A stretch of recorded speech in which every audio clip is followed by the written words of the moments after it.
like I've told you guys, you got to be careful. There's all kinds of agenda when it comes down to Team USA because of some of the leadership involved, but nonetheless, we're here. Oh man, the starting lineups are going to be a story in themselves. March 11th, that's when we finally get to see Caitlin Clark back on the court in actual competitive basketball. USA Basketball just dropped the roster for FIBA World Cup qualifying in Puerto Rico, and the starting lineup drama is already brewing before a single practice. Because when you've got Sue Bird as the managing director and Gino Arima's former players on the roster, you better believe there's going to be controversy about who gets the starting point guard spot.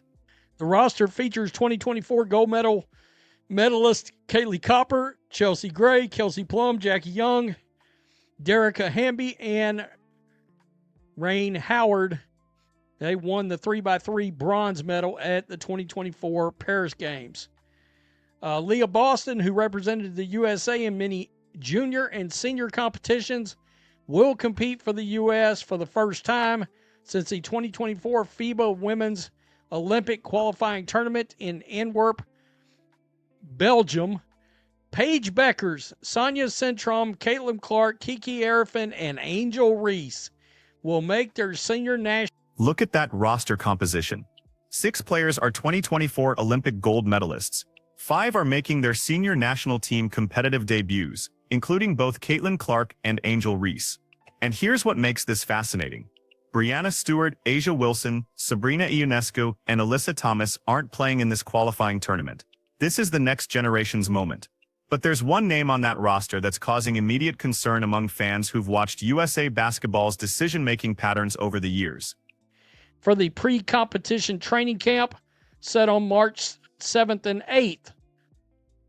Going to be interesting now. So we got the women's national team coach, Kara Lawson from Duke, Natalie Nikoska, or Nikoski from the Golden State Valkyries. She's a hell of a coach. Nate Tibbetts, Phoenix Mercury, and Stephanie White, Indiana Fever. This is going to get so interesting. Paige Bueckers, UConn product, Sue Bird's managing director, and according to comments from the Connecticut coaching staff earlier this season, someone who apparently has an inside track to significant playing time. Now Bueckers is talented. Nobody's disputing that.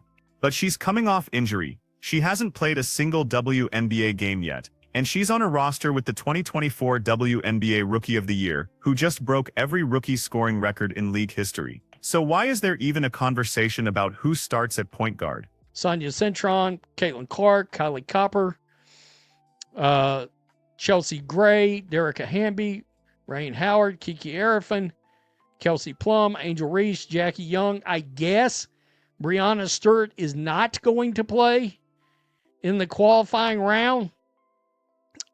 So, yeah, people are pointing out no Asia, no Fee, no Stewie, no Alyssa Thomas. Well, let's just keep it real. Thank God. I mean, we're good. We're good. Let's let some of the young talent get out there and do its thing. The Connecticut bias isn't speculation. It's pattern recognition. Sue Bird played at UConn. She's been the managing director since 2024, and suddenly we're hearing whispers that Gino Auriemma and his staff have been suggesting Bueckers could be the starting point guard for this team. Meanwhile, Caitlin Clark averaged 19.2 points and 8.4 assists per game as a rookie, led the Fever to the playoffs for the first time since 2016, and has been medically cleared at 100% since January. But sure, let's have a debate about the starting lineup. It's going to be an interesting dynamic. Everything was fine there. They had a, if I remember right, Caitlin Clark had a pretty sick pass to Angel Reese during the that All-Star game, and it kind of went viral, to be honest. So, very interesting. I think that we've talked about let's just go back to this roster right quick. Let's just go back. We got Paige Bueckers. Brianna Stewart's not actually playing. We always talk about you got to be worried about the Connecticut bias. Here's where the coaching staff gets interesting. Carol Lawson from Duke is the head coach. Natalie Nakayes from the Golden State Valkyries is an assistant. Nate Tibbetts from the Phoenix Mercury. And Stephanie White from the Indiana Fever, Caitlin Clark's head coach and the 2023 WNBA Coach of the Year. You'd think having your own coach on the staff would be an advantage. But watch what happens when organizational politics collide with on-court merit. Because this isn't just about basketball talent. This is about power dynamics within USA Basketball's leadership structure. Nah, I'm gonna go right out on a limb and say, nah, we're okay with not seeing that. Caitlin Clark has got to be the starting point guard for this team. I mean, come on, let's not try to get cute here. And I could see them trying to get cute by doing the whole, well, she's returning from injury and yada yada yada. No, Caitlin Clark. I did a video, I don't know how long ago. It's been a while since she come out and said, I'm 100%. The roster features some genuinely exciting combinations. Leah Boston and Caitlin Clark reunited from their college days at Iowa. Angel Reese getting her first senior national team opportunity. Kelsey Plum, Chelsea Gray, and Jackie Young bringing championship experience from the Aces. Dearica Hamby and Ryan Howard with their 3x3 Olympic bronze medal chemistry. This should be a celebration of the WNBA's young talent getting their moment on the international stage. Instead, we're already talking about potential lineup controversies before the team even practices together. And then Stephanie White's there. I want to go out on a limb and say her coach, her advocate, Stephanie White. No, you guys know I'm just not going to say that. So we'll have to find out how this happens, how this ends up looking, because I don't know about you. Sixth person of the year, sixth person off the bench, Caitlin Clark does not have a ring to it for me. It does not at all. I still don't know where these games will be shown on television. I want to guess either USA Network or NBC, but I could be wrong about that. All right? I could be wrong about that. Make sure you hit the subscribe button. Make sure you're still subscribed, YouTube and your BS. And hit the like button. Peace. I'm out. And let's address the elephant in the room. This qualifying tournament is essentially a formality. The United States already qualified for the 2026 FIBA World Cup in Berlin by winning the 2025 FIBA Women's AmeriCup. They're going to Puerto Rico to play in a 6-team round-robin tournament against competition that, let's be honest, isn't going to challenge this roster. The real purpose of this tournament is evaluation. Sue Bird is using these games to assess players before selecting the final World Cup roster for September 2026, which means every decision about playing time, every choice about starting lineups, every minute distribution matters for future selection. And that's exactly why the Paige Bueckers situation is raising red flags. Because here's what we know about how this evaluation process works. Sue Bird has complete authority over roster selection. The coaches can make recommendations, but Bird makes the final call.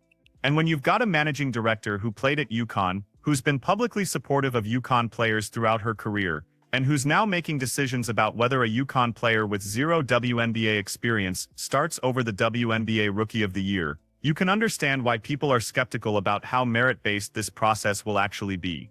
The comparison to the 2024 Olympic roster selection is instructive. Caitlin Clark wasn't initially selected for the Paris Olympics, despite having the most dominant rookie season in WNBA history through June. The explanation was that the roster was set before her impact was fully understood. But that decision looked increasingly questionable as Clark continued breaking records and drawing unprecedented viewership numbers. The Olympics averaged 1.2 million viewers for women's basketball games. Regular season WNBA games featuring Caitlin Clark were averaging 1.8 million viewers. The math wasn't complicated, but organizational inertia and pre-existing relationships won out over current performance. Now we're potentially watching the same dynamic play out again. Paige Bueckers is a talented player with a bright future, but she hasn't proven anything at the professional level yet. She's coming off a knee injury that limited her college season. And she's competing for minutes with players who just completed full WNBA seasons, including one who revolutionized the league's popularity and another who finished second in Rookie of the Year voting. If this were purely merit-based evaluation, there wouldn't be any controversy. The starting point guard would be obvious. But USA basketball has never been purely merit-based. It's about relationships, organizational politics, and who has the ear of decision-makers. Sue Bird's influence extends beyond just selecting names for a roster. She shapes the culture of these teams, she influences coaching decisions, and she sets the tone for how players are evaluated. And when you've got a managing director with deep ties to one particular college program, you have to question whether players from that program are being evaluated by the same standards as everyone else. The Stephanie White factor adds another layer of complexity. As Caitlin Clark's head coach with the Fever, White knows exactly what Clark can do at the professional level. She coached her through a rookie season where Clark averaged 19.2 points, 8.4 assists, 5.7 rebounds, and 1.3 steals per game while shooting 41.7% from the field and 34.4% from three. White watched Clark orchestrate an offense that took the Fever from lottery team to playoff contender in a single season. She saw Clark's court vision, her basketball IQ, her ability to make everyone around her better. If anyone can advocate for Clark's value to this national team, it's White. But here's the problem. White is an assistant coach on this staff, not the head coach. Carol Lawson from Duke is running the team. And while White can make recommendations, she doesn't have final say over lineups or playing time. She can advocate for her player, but she can't guarantee anything. Which means Clark's fate is in the hands of a head coach who doesn't have the same familiarity with her game, and a managing director whose organizational loyalties might conflict with pure merit-based selection. The timing of this tournament is also significant. March 11th through 17th puts these games right in the middle of the WNBA off-season, when most players are either training individually or participating in overseas leagues. It's not ideal preparation time, and it's not the kind of high-stakes environment that brings out peak performance. But for evaluation purposes, it's perfect. Sue Bird gets to see how players perform in international competition, how they adapt to FIBA rules, how they mesh with different teammates, and how they respond to coaching from this particular staff. Every decision made during this tournament sends a message about the hierarchy Bird is establishing for the 2026 World Cup roster. And that's why the starting lineup for the first game in Puerto Rico matters so much. It's not just about who plays the opening minutes of a qualifying tournament game. It's about establishing a pecking order that will influence selection decisions for the next 18 months. If Paige Bueckers starts at point guard over Caitlin Clark in that first game, it sends a clear message about how USA basketball values college pedigree and organizational connections versus professional performance and proven impact. It tells every player on that roster exactly what criteria are being prioritized in evaluation. The fan response to this roster announcement has been overwhelmingly focused on one question: will Caitlin Clark start? And that question reveals how much trust has eroded between USA basketball's leadership and the WNBA fan base. People don't trust that decisions will be made fairly. They don't trust that performance will be rewarded over politics. They don't trust that the player who just had the most impactful rookie season in league history will be given the opportunity she's earned. And frankly, given USA basketball's track record, that skepticism is entirely justified. So here's what we're watching for when this team takes the court in Puerto Rico on March 11th. Who starts at point guard in that first game? How are minutes distributed between Clark and Bueckers? Does Stephanie White's presence on the coaching staff translate into advocacy that actually influences decisions? And most importantly, does Sue Bird's evaluation process prioritize what players have actually accomplished at the professional level, or does it default to the same old patterns of favoring players from preferred programs? Because if Caitlin Clark comes off the bench behind Paige Bueckers in Puerto Rico, it's going to confirm every suspicion about how USA basketball really operates. And it's going to raise serious questions about whether the 2026 World Cup roster will actually feature the 12 best players, or just the 12 players who fit the preferred organizational profile. 1 month away from finding out. The roster is set, the drama is already brewing. And the starting lineup decision is going to tell us everything we need to know about USA basketball's priorities.